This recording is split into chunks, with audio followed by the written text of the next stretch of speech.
김동섭의 인사이트 시간입니다. 김동섭 전략가 만나겠습니다. 안녕하세요. 네, 안녕하세요.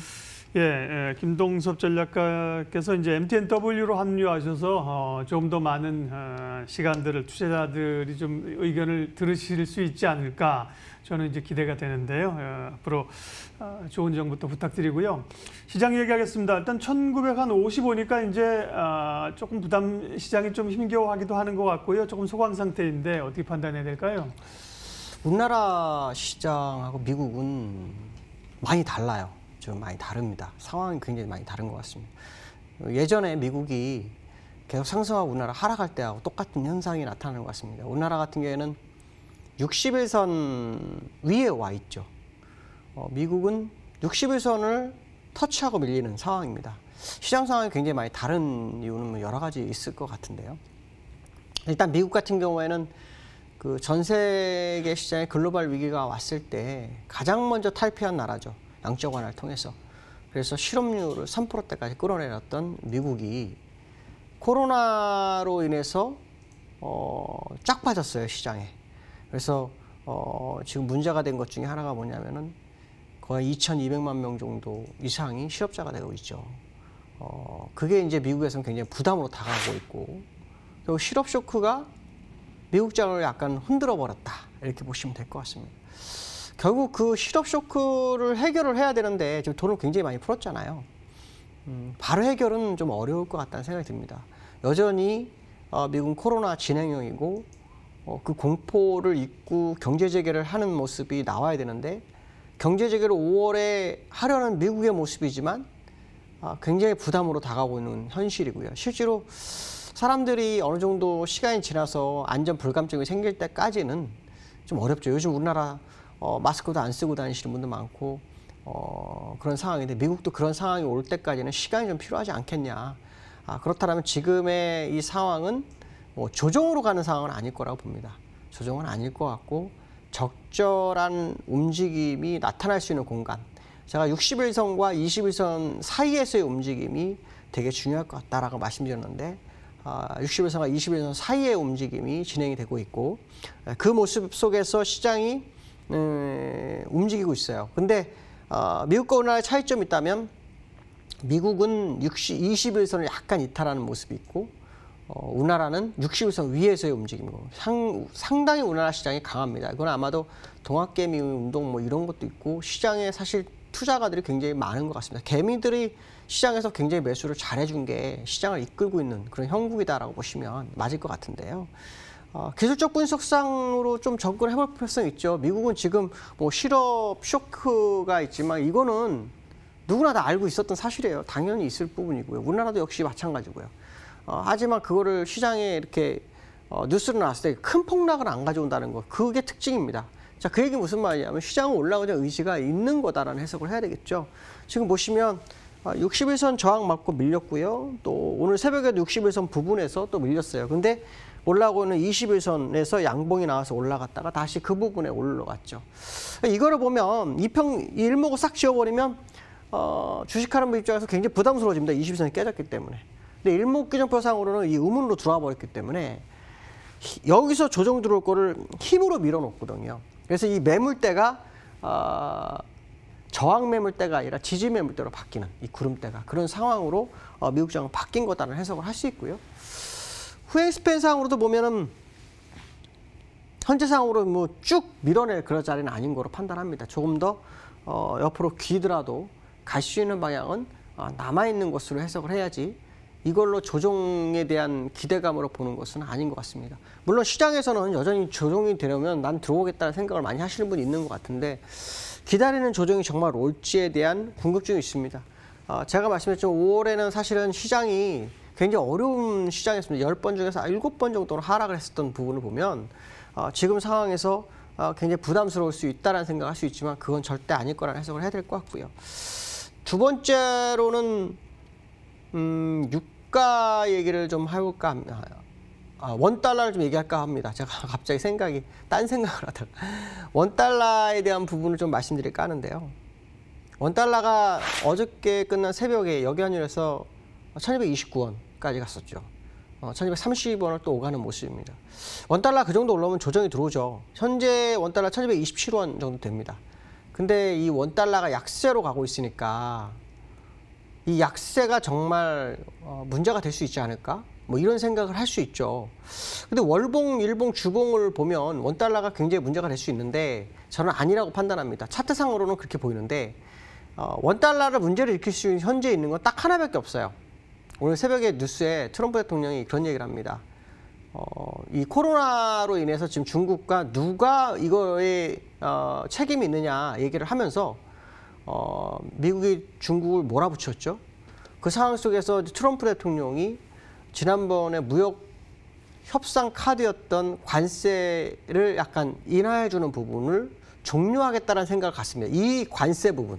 그러니까 무역 전쟁이 다시 일어서면 시장에 원달러는 영향을 줍니다. 근데 만약에 그게 일어날 거냐, 안 일어날 거냐, 이게 이제 되게 중요하죠. 그거에 대한 뉴스를 보면, 이거 원달러 올라가겠네, 라고 하겠지만, 트럼프의 상황으로 봐갖고는 어려울 것 같다라는 해석을 할 수 있습니다. 왜냐하면, 트럼프는 재선을 앞두고 있잖아요. 그리고 무역 분쟁 하기 전에는 코로나가 일어나기 전에 경기가 호황을 누릴 때예요. 근데 지금은 경기가 코로나로 무너져가지고 실업자가 2,200만 명 정도가 나오는 그런 상황 속에서 무역 전쟁을 다시 한다? 이건 굉장히 어렵죠. 사실은 이 전 세계 시장에서 이 무역 전쟁이 경기를 한 번 더 하강시켰어요. 두 번째 하강은 코로나에서 진행됐거든요. 그 영향을 미국도 첫 번째는 안 받았지만 첫 번째, 두 번째가 다 받는 상황이에요. 이 상황에서 무역 전쟁을 또 한다? 트럼프 대통령은 또 얻을 게 뭘까라는 생각입니다. 물론 지금 너무 실업자가 많기 때문에 뭔가 좀 해가지고 경기 활성을 좀 하겠다는 생각을 하고 있지만 그것이 무역 전쟁 쪽으로 간다는 생각을 갖는다면 트럼프 대통령의 재선은 날아갈 거다라는 해석을 할 수 있습니다. 차라리 오히려 지금은 보호무역을 하는 게 아니라 자유무역을 좀 유도를 해줘야 되겠죠. 아니면 자체적으로 빨리 재건을 위한 노력이 필요한 거지. 갑자기 뜬금없이 아마도 시장의 이슈를 다음 데 돌리기 위한 전략적 행보를 하는 것 같습니다. 근데 제가 볼 때는 잘못된 선택일 것이다 라는 생각을 합니다. 그래서 지금의 트럼프의 발언이 원달러에 영향을 줄 수 있는 것은 맞을 거라는 해석을 합니다. 그러나 분명한 것은 뭐냐면 그렇게 되지 않을 거다. 어쩌면 약간 시장의 이슈를 돌리면서 중국에 약간 겁을 주면서 뭔가 하고자 하는 그런 의지 정도지 이게 진짜로 진행될 상황은 아닐 거라고 개인적으로 생각하고요. 기술적으로 보면 월봉은 진짜 올라갈 것 같아요. 월봉은 보세요. 여기 장대 윗골이 긴 양봉을 주고 거기서 또 십자도 주고 또 그 위에서 이렇게 올라가는 모습인데 이 주봉과 일봉에서 좀 얘기가 달라져요. 주봉에서 보시면 이게 지금 옆으로 기잖아요. 그래서 이 저점이 높아지는 이런 모습이 보이지만 일반적으로 전환선이 이렇게 올라간데도 이 원달러가 못 올라가면 전환선이 꺾이면서 순식간에 내려오거든요. 그래서 지금 자리는 제가 볼 때 주봉 상태나 월봉 상태로서는 가능성을 열어둘 수 있는 그런 모습 보이지만 월봉보다는 주봉은 내려갈 확률을 좀 열어두고 있고요. 일봉 상태는 더더욱 그렇죠. 이 양운에서의 움직임이거든요. 여기는 한 번에 뚫으려면 재료가 있어야 돼요. 아까 말처럼 뭐 무역 전쟁 이런 사실 그게 있었기 때문에 어저께 시가 역외환율에서 1229까지 간 거거든요. 근데 그렇게 올라와도 지금은 제가 볼 때는 이거는 제가 볼 때는 아닌 것 같습니다. 원달러가 더 올라갈 수 있는 그런 자리는 아닌 것 같아요. 수급적으로 변화가 좀 들어올 수 있는 자리거든요.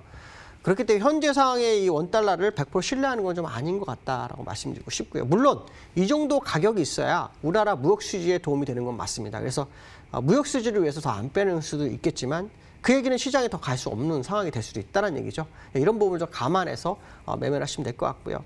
그다음에 국내 지수가 1900을 왔죠. 다시 또 올라왔어요. 이 1900 올라왔는데 여기에 지금 핵심은 이 기관이었어요. 어저께 기관들이 제가 강력한 매수를 해주면서 끌어올렸어요. 제가 우리나라 시장이 여기 보시면 아시겠지만 이 60에서 위에 있다고 했잖아요.